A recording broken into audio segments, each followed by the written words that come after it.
오늘 제목이 인정과 칭찬이 주는 행복입니다.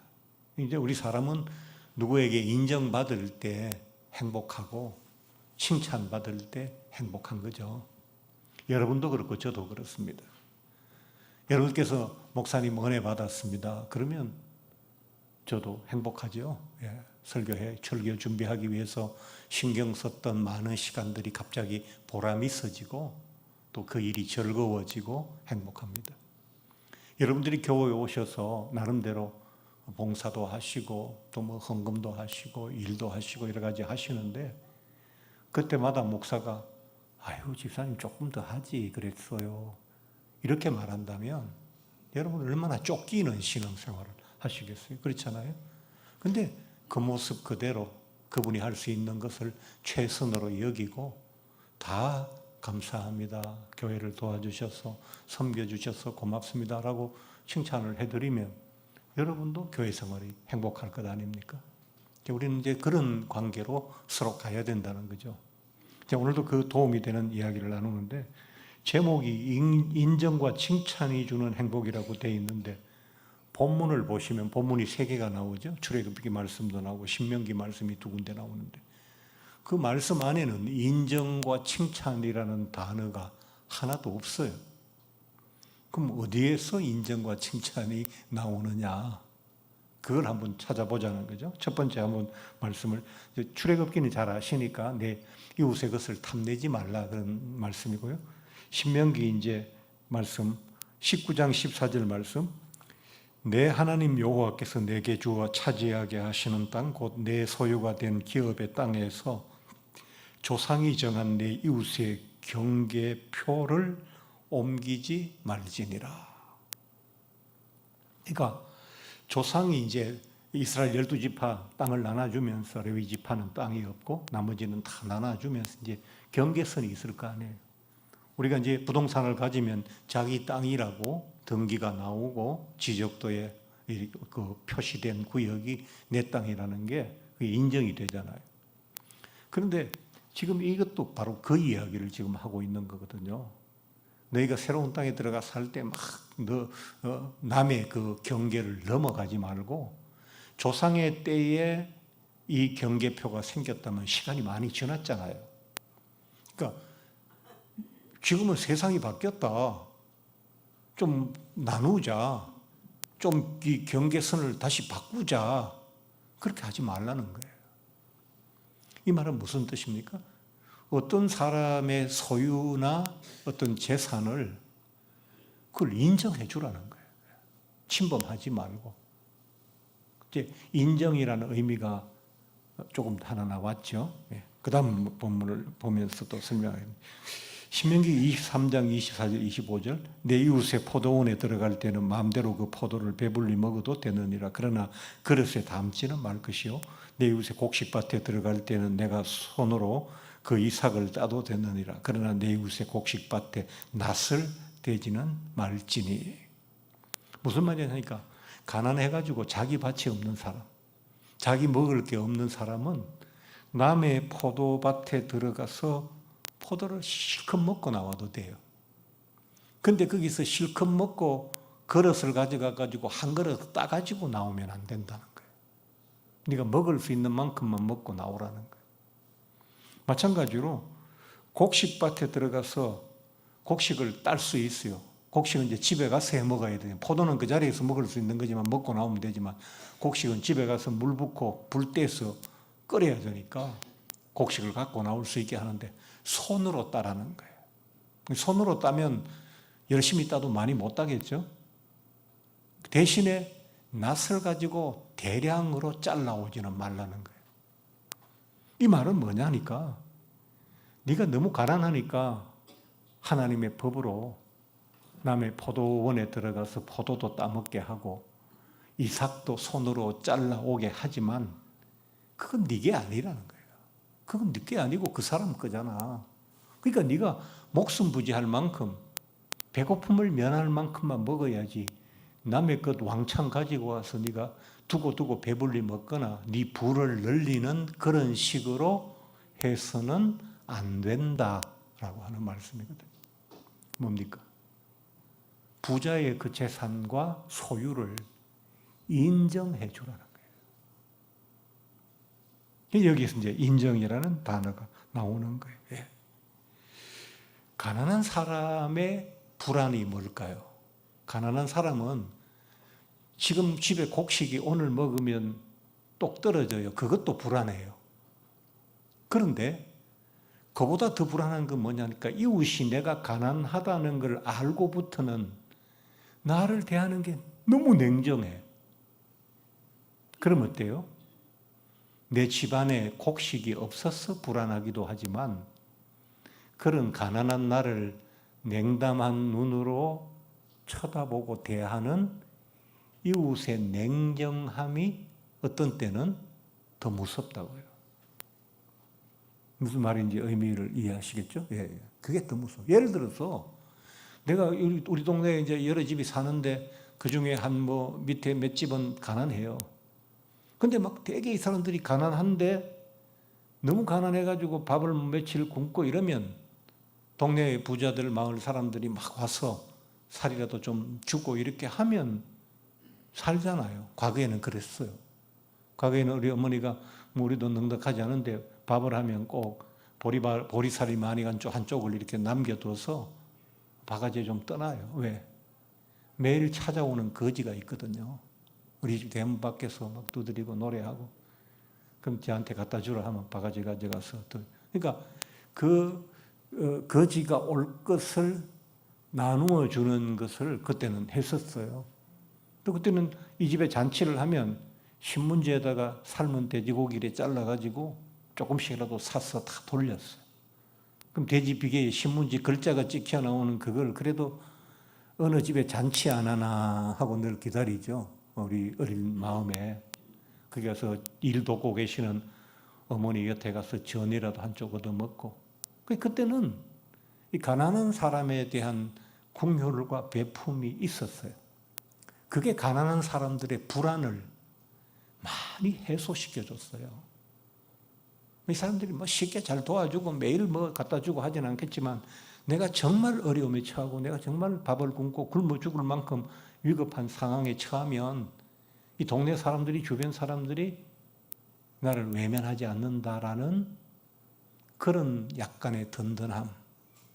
이게 가난한 사람들끼리 가난한 사람이 많은 시대에 그래도 그 가난을 같이 헤쳐나올 수 있도록 그렇게 했다고. 우리 집에 수제비 끓이면 꼭 큰 대접에 좀 담아가지고 뒷집이나 옆집이나 이웃에 한 그릇 돌리고 왔거든요. 그때 모두가 다 밀가루 같이 미국 정부에서 지원해주는 구호물자 밀가루 한 달에 한 포씩 받아 먹었잖아요. 근데 어떤 집은 식구가 많으니까 보름 먹으면 떨어지고 식구 좀 적고 어린 집은 조금 더 가고 조금 더 가는 집에서 좀 사서 이렇게 끓이면 갖다 주고 하면서 살았어요. 지금 사회가 굉장히 모두에게 두려움을 주고 미래에 대해서 불안을 주고 막 사람들이 불안장애, 공황장애 막 이런데 자꾸 걸리게 되는 건 뭐냐니까. 내 힘이 다 떨어지면 나는 혼자 죽어야 된다. 이런 그 사회적 외로움이 굉장히 많거든요. 그래서 막 계속 나라에 요구하는 거예요. 복지를 해라. 사람들이 다 외면해도 나라는 외면하지 말고 나라를 도와라. 그게 기초생활 수급이잖아요. 그러니까 이 하나님의 법 속에 부자의 밭에 들어가서 포도 열매 얼마든지 따먹어도 괜찮아요. 또 그 곡식을 손으로 따와도 돼요. 왜? 부자는 그렇게 해도 남은 것만 먹어도 넉넉하게 할 수 있으니까. 그런 사회적 여유를 둔 거예요. 부자는 모든 이스라엘 밭을 가진 사람들은 추수할 때 밭이 네모나게 직사각형으로 되어 있으면 이 기퉁이까지 다 추수하지 말라는 거예요. 둥글게 트랙처럼 둥글게 하면 양쪽 기퉁이 네 군데는 곡식이 남아 있잖아요. 그건 누구 거요? 가난한 사람들 거예요. 제가 시골에 자랄 때 감홍씨나 감나무의 홍씨를 참 좋아해요. 긴 막대 대나무에다가 잠자리채처럼 생긴 걸 달고 앞에다가 이렇게 양쪽으로 가지를 대나무 가지를 딱 나무 끼워서 벌려가지고 쭉 올려서 홍시 잘 익은 놈을 딱 걸어가지고 딱 돌리면 가지가 부러지면서 그 잠자리 채 안으로 홍시가 속 들어오잖아요. 그게 재밌어서 매일 따먹는 거예요. 그럼 할머니가 꼭 하시는 말씀이 있어요. 까치 먹을 거는 몇 개 남겨둬라. 그게 이제 우리에게 안온함을 주는 거거든요. 내가 가난해도 그렇게 불안하지는 않게 만드는데 지금은 그게 없어졌어요. 오늘 인정과 단어라는 것은 뭐냐니까 가난한 사람의 불안은 이건데 부자의 불만과 불안은 뭘까요? 부자의 불만, 불안. 부자의 불만과 불안은 이런 거예요. 아니, 내가 이렇게 힘들어서 얻은 것을 가난하다는 핑계로 내게 와서 다 공짜로 가져가. 그건 나 너무 싫어. 이렇게 가난한 사람 중에는 자기가 게을러서 열심히 하지 않거나 자기가 엄한 짓을 해서 잘못된데 돈을 낭비해가지고 가난하게 된 사람도 있을 거 아니에요. 이런 사람들이 내가 단순히 부자라는 이유로 내게 와서 기대도 되는 것처럼 내게 와서 달라고 해도 되는 것처럼 내 포도원 관리하기가 가수원 관리하기가 어마어마하게 어렵잖아요. 옛날이나 지금이나 가수원 농사 사람 잡아요. 또 소 키우고 돼지 키우는 거 있죠. 특별히 소 키우는 거 그것도 젖소를 키우면 사람 잡아요. 부모님 돌아가셔도 못 나와요. 소가 굶으니까. 그러니까 그렇게 내가 열심히 해서 돈을 벌고 조금 부자가 됐는데 가난하다고 와서 내 포도원에 와서 마음대로 따먹고 내 밭에 와서 이상 마음대로 잘라가는 거 이거 부자들의 불만, 불안 아니겠어요? 그러면 이 사회적 문제를 어떻게 해결할 거냐. 가난한 사람의 이 가난에 대한 두려움, 배고픔 어떻게 해결할 것이며 부자들이 가난한 사람에게 나누어 주기 싫어하는 이 부자들의 불안과 불만을 어떻게 해소해서 사회적으로 아주 부유한 층과 아주 가난한 층이 화합하면서 살아갈 수 있도록 어떻게 할 것인가. 그 신명기에 하나님의 법에 그 고민이 지금 들어있는 거예요. 어떻게 하셨다고요? 부자들에게 인정과 칭찬이 필요하다는 거예요. 가난한 사람을 돌볼 수 있는 마음이 생기도록 이 포도밭 당신 거다. 당신 거다. 라는 인정해 줘야 된다는 거예요. 만민이 평등하다. 네 조상 때 받은 땅을 네가 대를 물려 가지고 산다는 것은 불공평하다. 혁명하자. 사회적 변화 일으키자. 다 뒤집어 엎고 똑같이 나누자. 이렇게 하지 말아야 된다는 거예요. 공산주의가 그렇게 해서 성공했습니까? 실패했어요. 아무도 땅에 관심을 갖지 않고 대충 농사 짓는 거 수십 년 하다 보니까 북한은 황폐할 대로 황폐했잖아요. 금년에는 아사자가 3배 이상 나고 난리라잖아요. 요즘 세상에 밥 제대로 못 먹는 나라가 세상에 얼마나 될까요? 그 가운데 북한이 있는 거예요. 다 뒤집어 엎어서 지주 계급, 부르주아들을 다 제거하고 똑같이 공평하게 하더니만 세상에서 제일 불공평한 나라 됐잖아요. 당신의 밭을 인정합니다. 당신이 노력하고 수고해서 부를 이룬 것 인정합니다. 그리고 당신이 그렇게 귀하게 얻은 것을 기퉁이지만 사람들에게 나누어 주는 것을 칭찬합니다. 그럴 때 사회적 화합이 일어나는 거예요. 가난한 자는 부자의 밭에서 양식을 얻고 부자는 가난한 자의 입에서 인정과 칭찬을 얻어야 돼요. 그래서 서로 주고받는 게 있어야 된다고요. 그렇잖아요. 남편이 혼자서 돈을 밖에서 열심히 벌고 아내가 집에서 살림을 살아요. 그럼 아내는 남편에게 여보 월급 들어온 날 되면 온라인으로 돈 오니까 여보 한 달 동안 당신 정말 가족을 위해 땀 흘려 수고해서 이 생활할 수 있는 거 정말 수고했고 감사합니다. 남편에게 주어야 할 걸 주어야 인정하죠. 그런데 남편은 여보 무슨 말을 나도 수고했지만 당신도 집안에서 육아하고 애들 돌보고 작은 돈으로 살림 사는 게 그게 어디 쉬운 일인가? 당신도 수고했어. 그런 집은 행복한 집안이에요. 서로의 인정과 칭찬이 주어지기 때문에. 근데 뭐 쥐꼬리 많은 월급 받아와 놓고는 그걸 또 공치사 받기를 그렇게 원하냐고 지어 바르면 나는 나가서 고생했는데 당신은 집구석에서 뭐 하고 있었냐고 또 그럴 거 아니에요. 그럼 그 집은 또 싸우는 거예요. 그럼 교회도 마찬가지고 가정도 마찬가지고 나라도 마찬가지. 나라도 제가 바라는 그래요. 여야라는 게 선거할 때는 서로 대립해서 하지만 선거가 끝나면 그 구도는 여가 많든 야가 많든 뭐 국회의원 수가 이 사람이 이 당이 정권을 잡건 저 당이 정권을 잡건 그걸 결정해 주는 건 누가 하는 겁니까? 국민이 한 거잖아요. 그럼 그분들은 국민이 세워주는 자리에서 여당에 세워주면 여당의 자리에서 국민의 삶과 행복을 위해서 최선을 다해야 되고 야당은 야의 자리에서 국민의 삶과 행복을 위해서 최선을 다해야 되지 자기들 이익 가지고 서로 싸우라고 그 귀한 자리에 월급 주고 올려놓은 거 아니잖아요. 그래서 국민들은 상처를 받는 거예요. 이 사람 우리한테 신경 쓸 겨를이 없고 자기들 거 지키느라고 난리구나. 나라가 이제 우리같이 이렇게 일 잘하고 이렇게 똑똑하고 이렇게 많은 것을 이룬 훌륭한 국민을 가지고 최악의 정치를 하고 있는 거죠. 왜? 인정과 칭찬이 없기 때문에.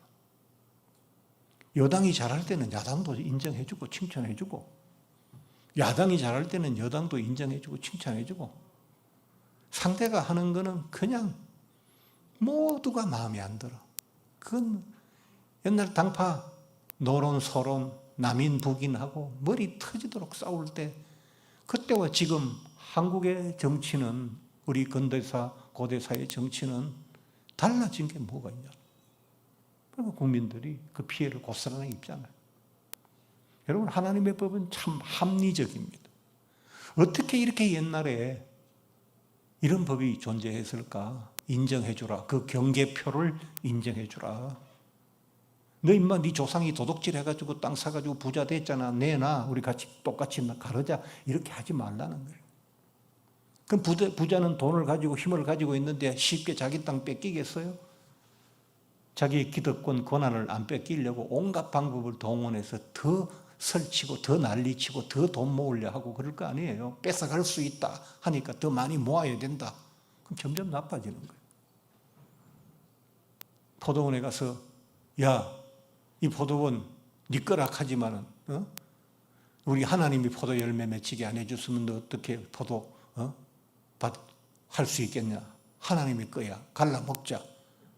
이런 식으로 가면 좋겠어요? 그 다음 그 사람 나 포도 농사 1년 안 지어도 집에 만들어 놓은 포도주 많으니까 내년에는 포도밭에 아무것도 안 한다. 그럼 둘 다 못 먹는 거야. 그럼 둘 다 못 먹으면 누가 배가 더 고프겠어요? 가라는 사람이 먼저 배고프고 더 배고프겠죠. 그래서 인정과 칭찬이 필요합니다. 우리는 하나님의 법을 잘 보아야 됩니다. 하나님의 법은 서로 도우며 살면 해결할 수 있다입니다. 지금 우크라이나하고 러시아가 전쟁을 하고 있습니다. 러시아는 죽을 힘을 다해서 하고 있고 많이 병사들이 죽었고 나라가 피폐해지고 있습니다. 만약 러시아가 이렇게 전쟁이 휴전이 되거나 러시아가 패배하는 쪽으로 끝나면 러시아라는 나라가 유지될 수 있을까 걱정하고 있습니다. 우크라이나를 돕기 위해서 유럽은 이제 유럽 동맹이니까 우크라이나가 유럽에 이제 들어올 거니까 그러니까 온 힘을 다해서 도와주는데 거기에 들어가는 돈이 어마어마합니다. 대포로 쏘는 포탄 한 발에 1,000만 원 가까이요. 좀 싼 거는 뭐 몇백만 원짜리도 있지만 적어도 몇백 단위가 넘어갑니다. 그게 수십만 발 갖다 놓으면 몇 달 안 가요? 한두 달 안 가요. 그게 쏟아붓는 돈이 어마어마하죠.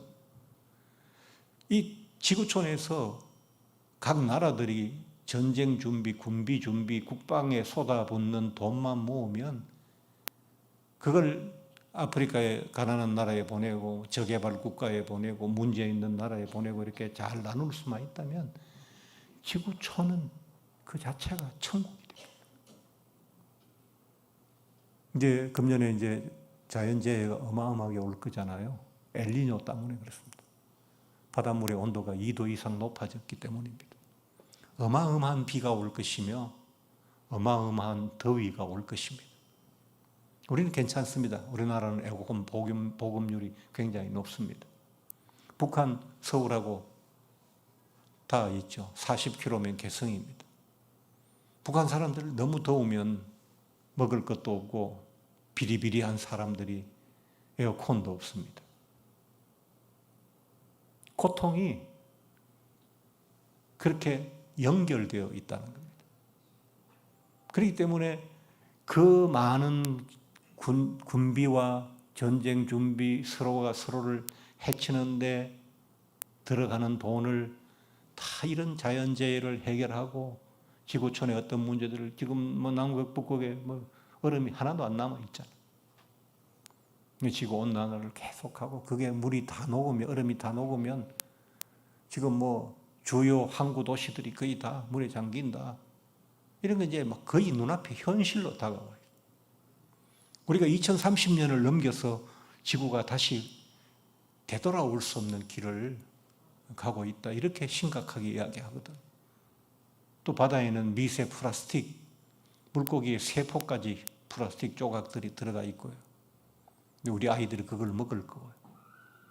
또 일본은 괜찮다, 뭐 국제원자력기구에서도 괜찮다 하지만 또 방사능 섞인 물을 쏟아내면 그게 어떤 영향을 미칠지는 미래는 아무도 예측하기 정확하게 어렵고요. 그래서 이런 문제들을 하나도 해결하지 못하면서 서로 죽이려 하고 있고 괴롭히려고 하고 있는 거예요. 역사 속에 나라의 경계선은 여러 번 바뀌었습니다. 그게 그 정치하는 높은 사람들의 머릿속에 있는 경계선이지 그냥 세상을 살아가는 사람들의 일반적인 서민의 입장에서 아무 의미 없는 선을 위해서 몇십만의 사람이 죽고 감당할 수 없는 돈이 들어가는 그런 시대를, 불합리한 시대를 여전히 우리가 살고 있는 것입니다. 그래서 우리는 상대방에 대한 인정과 칭찬을 해야 됩니다. 부자는 가난한 사람에게 네가 이렇게 가난하고 어려운데도 그래도 열심히 살려고 노력하는 너의 태도가 가상하다. 내 포도원에 들어와서 배불리 먹고 나가라. 인정하고 칭찬해 줘야죠. 가난한 사람은 당신이 부자임에도 이렇게 당신이 노력하고 애써서 이루어 놓은 많은 것들을 우리에게 내어주심을 감사합니다. 인정합니다. 그러면 가난한 사람과 부자가 하나 될 수 있는 거예요. 미국은 기부의 나라잖아요. 미국 사람들은 헌금 안 해요. 미국 예배에 제가 교회 예배에 몇 번 참석해 봤는데 1달러짜리가 1달러면 우리 돈 1,000원 아닙니까? 수두룩해요. 그런데 그럼 미국 교회는 어떻게 헌금도 잘 안 나오는데 11조 하는 사람도 많지 않아요. 그런데 미국 교회는 어떻게 유지되느냐? 그분들은 돌아가실 때 자기 집이나 재산을 자식에게 안 물려주고 뭐 세금이 너무 많아서 물려주기도 어렵거든요. 교회에 그냥 기부하고 갑니다. 교회에 가면 나무가 이리 하나 만들어져 있어요. 벽에 만들어진 벽에. 그리고 그 입 하나하나에 사람 이름이 적혔어요. 자기 재산을 교회에 기부한 사람들의 명단입니다. 그러니까 뭐 집이라고 이런 거는 되게 비싸잖아요.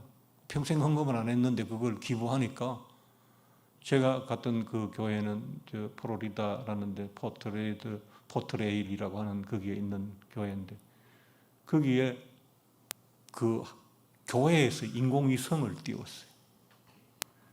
자기가 직접 띄운 건 아니지만 그래서 세계 200개 나라에 그 교회의 예배를 방송해서 송출한 그 어마어마한 재정이 어디서 나왔느냐?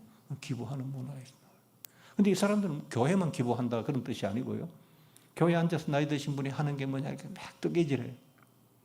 그 우리가 저 뜨개질을 왜 저렇게 다 뜨개질 합니까? 이제 우리는 치매 안 걸리려고 손 운동하느냐고 물었더니만 가난한 나라의 아이들 낳으면 막 집이 나뭇가지로 만들어 놓고 하니까 춥고 열악하잖아요. 그 아이들 머리에 씌워줄 모자, 뭐 조끼, 옷 이런 거 뜨고 있다고 그렇게 생활화되어 있어요. 미국의 기업들은 기부를 많이 하는 사람들이 모임이 있어요. 그 사람들이 선한 부자라는 공식적인 확인을 해주는 곳이 그 기부하는 단체의 모임이에요. 그럴 때 모든 유명한 사회적으로 배우라든지 많은 사람들이 와서 저는 얼마를 기부합니다, 얼마를 기부합니다 하고 돈을 내놓고 박수치고 자기들끼리 식사하고 이 돈을 가지고 이번에는 어떤 사업들을 하고 어떤 소외된 것들을 우리가 신경을 쓸 것인지 이야기하고 또 서로 격려하고 헤어지고 이제 그런 사회적인 분위기죠.